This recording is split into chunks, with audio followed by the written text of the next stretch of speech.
I'm Mrs. Erlinda Subihano, Teacher 3 from Solib Elementary School. Welcome to Health 6, Quarter 4. Good morning, rise and shine kids, for another wonderful day and full of learning. Always remember, stay at home, be safe and healthy. Before we go to our lesson today, I prepared a picture. Let us study. What can you say about the pictures? Those are examples of medicines. Good job, children. Do you have any idea our lesson today? Yes. Our lesson today is about medicine as a health product. And today, you will be able to differentiate the two types of medicines, the over-the-counter medicines and prescriptions medicine.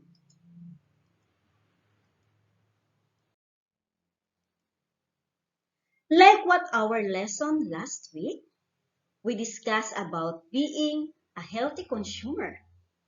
As a wise and healthy consumer, we want to be sure that the medicine we purchase is safe and effective.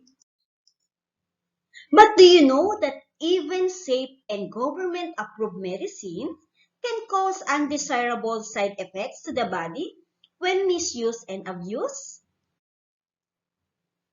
What do you call misuse? Misuse of medicine happens when it is taken incorrectly or not according to prescriptions. Abuse of medicine happens when it's taken more than what is prescribed. You will experience or feel high or some psychological effects like what is in the picture. Some experience overdose that result to death. And now, let's move to medicines and its classifications. So we have two classifications of medicines.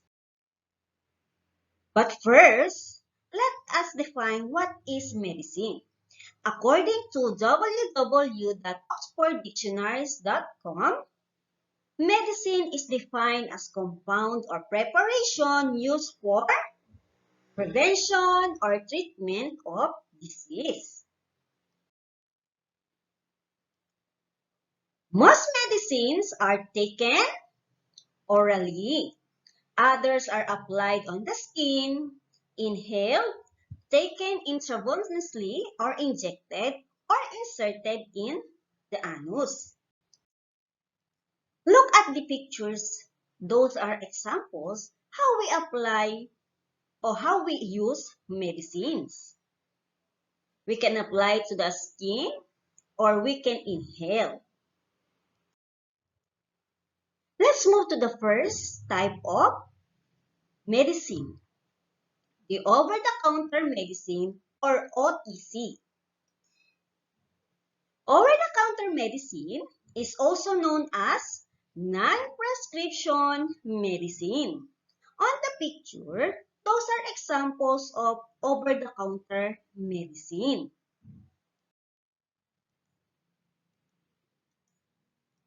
The over-the-counter medicine, it is ordered and bought over-the-counter of drugstores or the pharmacies. So look at the pictures where the girl choose medicine from the pharmacies or drugstores. And over-the-counter medicine does not require to present the prescription from a doctor. Okay? OTC medicine is used to treat or prevent common communicable diseases and symptoms experienced during an illness or when the body is not feeling well. When you experience mild cold or cough, you will buy OTC medicine on the drugstore, like Neosep or Solmiox. And another type of medicine is the prescription medicine. Prescription medicine can be ordered in both from drugstores and pharmacies upon presentation of a prescription from a medical professional or doctor. You cannot purchase or buy prescription medicine without prescription from doctor. Prescription medicine is more potent than over-the-counter medicine and is dangerous when misused or abused. And here are the general information found in a prescription. So, this is an example of prescription or reseta ng doktor. Are you familiar? Okay, very good. In prescription, we have the name of hospital or clinic. Usually, it is found on the top of the prescription. It is also includes the complete address of the medical institution, also contact numbers, and other information about the institution, hospital, or the clinic. And also name of patient and prescription date indicates the date the medicine was given or advised by the doctor for the patient to take. Also, name of the medicine. It is written either in its generic name or its commercial name or both. And also the dosage. Example, 1 tab, 2 tab, or 2 tablets. It is the specific amount or quantity of medicine that should be taken in the body or a given period of time. So, we must follow what is written on the prescription. And another important is the frequency, the number of times the medicine should be taken, following the dosage at a given period of time. 2 times a day, 3 times a day, or 1 times a day only. And another important found in the prescription is the name and signature of the physician. Without this, it will be invalid. And for our learning task number 1, identify the type of medicine needed in each situation. Write OTC for over-the-counter medicine and PM for prescription medicine. Do this on your answer sheet. Okay, let us answer our learning task number 1. Let us read number 1. She is a cancer patient. So what type of medicine needed by the cancer patient? Very good. Prescription medicine. Another. Jimmy has cough and colds. What type of medicine that Jimmy needed?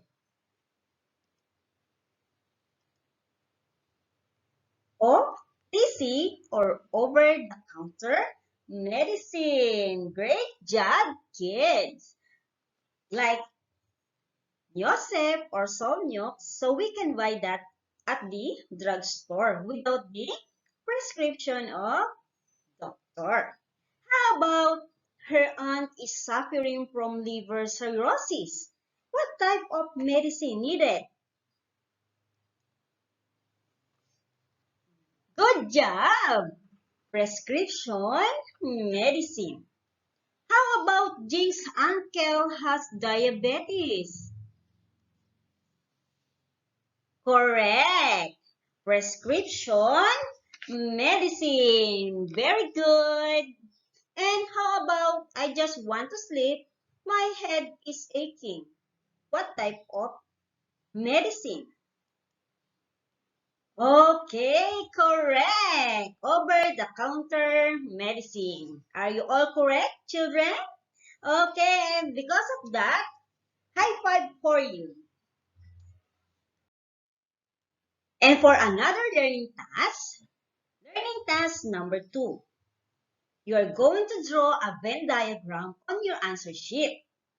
Using the Venn diagram, you are going to identify the similarities and differences between the over-the-counter medicine and prescription medicines. So this is the example of the Venn diagram. You're going to write the differences and similarities of the over-the-counter medicine and prescription medicine. Okay, let us answer. Let us see if you have the same answer. Okay? And for the over-the-counter medicine, it is ordered and bought over the counter of drugstore or pharmacies. And it's also not required or does not need to present a prescription from a doctor to buy. And how about the prescription medicine? It can be ordered and bought from drugstores and pharmacies upon presentation of prescription from a medical professional. And also, the prescription medicine, it can be dangerous. It is misuse and abuse. And for the similarity, they both used for prevention or treatment of disease. So those are the differences and similarities of two types of medicines. So how's your work? Okay, good work, kids. And for your learning task number 3, write true if the statement is correct and false if it is not. Write your answer on your answer sheet. Okay, let us read. Then let us answer. Let us see if you have the same answer. Okay? For number 1, let us read. We can buy medicines without prescriptions. What is your answer? True. Yes, we can buy medicine without prescriptions. And those are the over-the-counter medicines. Next, number 2. Let us read again, kids. Prescription medicines can be ordered and bought from drugstores and pharmacies upon presentation of a prescription from a medical professional. True. Number 3. Abuse of medicine happens when it is taken more than what is prescribed for or taken for purposes other than what is intended to, such as to feel high or to induce psychological effects. Let us see. What is your answer? True. Correct. And how about number 4? Prescription medicine is used to treat or prevent common communicable diseases. Only common communicable diseases we need prescription medicine. So what is your answer? False. If we want to treat or prevent common communicable diseases, we only need over-the-counter medicine. Okay. How about number 5? Let us read everybody. Taking too much medicine can lead to addiction. So what is the answer? True. Very good. So are you all correct answer? Okay. Very good, children. Okay. And because I always very good, I have more learning tasks. Okay, learning task number 4. You are going to read and analyze these situations. Then write your answer on your answer sheet. Okay? I prepared only 2 situations. So for situation number 1, let us read. Let us read with me, children. One morning, Gerald woke up with toothache. He cannot eat well and do some household chores having that feeling. He called his dentist and asked what to do. If you were in his situation, would you do the same? Why? So what is your answer? Yes, we must do the same what Gerald did. He went to dentist for proper checkup and prescribe proper treatment and dental services. Correct. And for situation number 2, let us read. Christine was walking home from school when she felt that she has colds. She sneezes every 30 minutes. She went to Mamita's store and bought medicine for her colds. She took the medicine and after an hour, her colds were gone. What is your reaction in this situation? Yes, maybe Christine think the right over-the-counter medicine and carefully bought in the drugstore. That's why her cold were gone. Okay, very good. Okay, so remember, medicine is defined as compound or preparation used for the prevention or treatment of disease. And also, there are 2 types of medicine. What are those? The over-the-counter medicine and the prescription medicine. And as a wise and healthy consumer, we want to be sure that the medicine we purchase is safe and effective and avoid misuse and abuse medicines. And for your assessment for today, you're going to identify the part of the prescription medicine referred to by each statement. Write your answer on your answer sheet. Number 1, let us read. It is the specific amount or quantity of medicine that should be taken in the body for a given time. What part of prescription is that? Dosage. Okay, very good. Number 2, it indicates the date the medicine was given or advised by the doctor for the patient to take. So what part of prescription is that? Prescription date, correct. Another, it is found on the top of the prescription. What's that? The name of the hospital. Good job. It is written either its generic name or in its commercial name or both. What's that? Name of the medicine. Correct.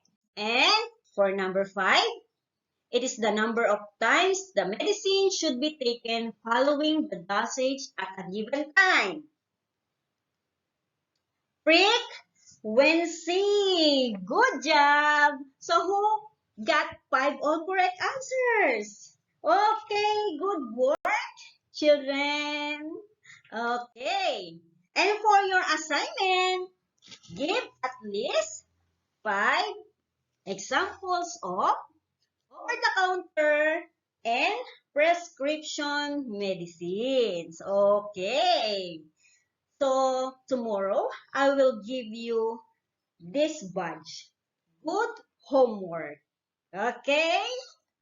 And that's for all today. Thank you. Stay at home, be safe and healthy.